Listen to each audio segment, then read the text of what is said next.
The debate had been building for weeks, as political tensions simmered across headlines and social media alike, when the producers of the primetime broadcast finally secured both Congresswoman Jasmine Crockett and former Trump advisor Kash Patel. For a live television face-off, expectations were sky-high. The two had been on opposite sides of policy battles and public opinion wars for months. Crockett, known for her incisive questioning and legal precision, had become a rising progressive voice in Congress. Patel, a staunch conservative, had grown, increasingly vocal in defending his administration's legacy while attacking what he called leftist hypocrisy. As the camera lights came on and the host offered a brief introduction, viewers could already sense this would not be a calm exchange. The first few moments were polite enough, as the moderator asked about national security, federal oversight, and election integrity. But once Patel accused Congresswoman Crockett of weaponizing her office to push a radical social agenda, the tone shifted instantly. Jasmine Crockett didn't flinch. Her eyes narrowed slightly, her lips pressed together in measured calculation. She let Patel finish, then smiled with the kind of confidence that didn't need to raise its voice to command attention. She calmly responded, "What's radical is thinking the truth is optional when you're under oath." The comment drew gasps from the studio audience, and a barely concealed smirk crept across her face as she turned slightly toward Patel's eyes, locked in defiance. Patel blinked, visibly startled, and attempted to retort by bringing up Crockett's voting record and calling her performative. But Crockett was already 2 steps ahead. She fired back, "You confuse performance with passion because you've never had to defend something real." The room erupted, half in laughter, half in stunned silence. For a few seconds, even the host was unsure whether to intervene or just let the moment breathe. Patel tried to regain control of the conversation, rattling off talking points about border security and accusing Crockett of ignoring the Constitution. He gestured forcefully and referenced obscure legal jargon in an attempt to outmaneuver her on policy. But Crockett, a practicing attorney long before she was elected, was ready. She coolly dismantled each of his points one by one, citing court rulings, constitutional clauses, and legislative language that left Patel visibly fumbling through his notes. Ow. She corrected him not once but 3 times on live television, her tone firm but not loud. The audience watched in awe as Crockett maintained poise while turning each insult into ammunition. Then came the moment that would explode across social media. Patel made a veiled personal jab, saying, "Maybe if you spent less time on TV and more time reading law, you'd understand federal jurisdiction." Crockett's reply came swift, fierce, and razor-sharp. She looked directly at him and said, "Sweetie, I was reading case law when you were still trying to get security clearance." The audience gasped, the host's mouth dropped slightly, and even Patel leaned back, clearly unprepared for the bite. Crockett didn't blink. Her delivery was calm but surgical, and the silence that followed was deafening. The crowd broke into applause. Hashtags were being typed in real time.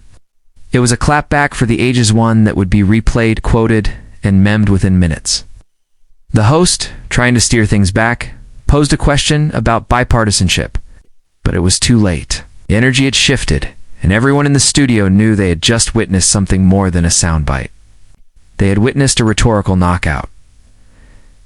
What followed was a masterclass in staying composed while under fire.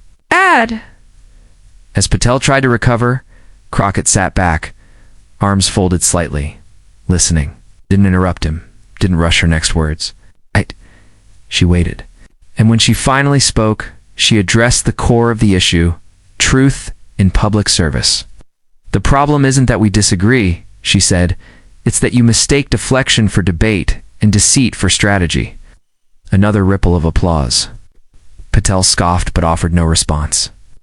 Crockett continued, "This isn't a courtroom, and it's not a campaign rally. It's a conversation. If you're not here to have one, I'll gladly continue without you."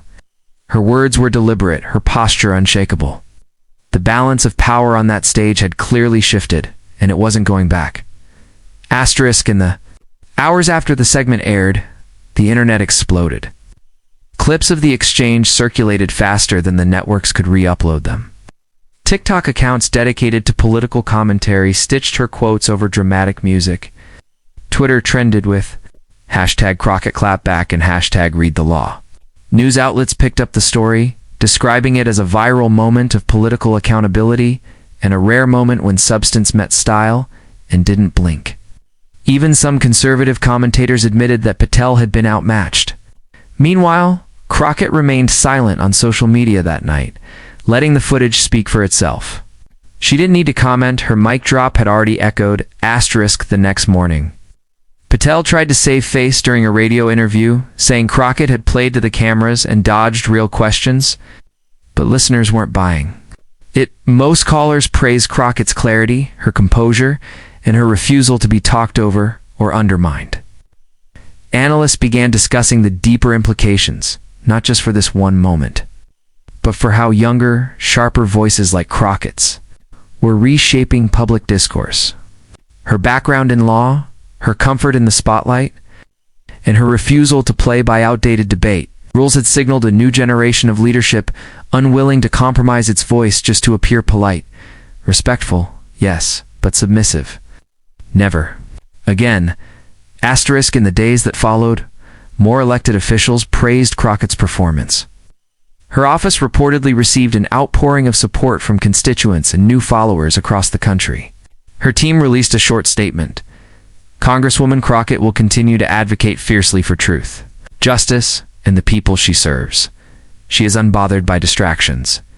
Meanwhile, Patel remained quiet on social media, avoiding the hashtags and online commentary. The silence spoke volumes. The lesson was clear: if you come to the table armed only with talking points and arrogance, don't be surprised when someone like Jasmine Crockett brings receipts and wit. * in the end. This wasn't just a moment of personal vindication. It was a mirror held up to the political theater we've all grown tired of. Jasmine Crockett didn't just win a debate. She reclaimed the conversation. She reminded viewers that intelligence, conviction, and preparation still matter. That shouting isn't strength. That real power lies in poise. Comeback wasn't just savage, it was surgical. The audience wasn't just left in shock, they were left inspired. *